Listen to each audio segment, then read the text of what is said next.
JNTU Kakinada విశ్వవిద్యాలయాన్ని ప్రపంచ స్థాయి వర్సిటీగా తీర్చిదిద్దాల్సిన ఆవశ్యకత ఉందని నూతన ఉపకులపతి సీఎస్ఆర్కే ప్రసాద్ అన్నారు. సాంకేతిక రంగంలో వస్తున్న మార్పులు, ఆవిష్కరణలు అందిపుచ్చుకుని ముందుకు సాగాలన్నారు. వీసీగా బుధవారం ప్రసాద్ బాధ్యతలు స్వీకరించారు. జేఎన్టీయూకేను ఉన్నత సాంకేతిక విద్యాసంస్థగా తీర్చిదిద్దేందుకు అందరూ సహకరించాలని ఉపకులపతి ప్రసాద్ విజ్ఞప్తి చేశారు.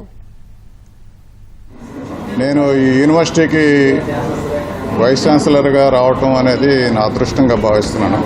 నా సర్వీస్ అంతా ఎన్ఐటి వరంగల్లోనే ఉంది. నాకున్న అభిప్రాయం ప్రకారం this has a great history. దీన్ని ఇంకా స్ట్రెంథన్ చేసి మన చంద్రబాబు నాయుడు గారి యొక్క వికసిత్ భారత్ 2047 ఉద్దేశం ప్రకారం మన ఆనరబుల్ మినిస్టర్ లోకేష్ గారి యొక్క ఆలోచనకు అనుగుణంగా JNTU కాకినాడని number 1 technical university in the state of Andhra Pradesh చేసి తర్వాత ఎన్ఐఆర్ఎఫ్ ర్యాంకింగ్లో మనది బిలో 100 తీసుకురావడం అది ముఖ్యం.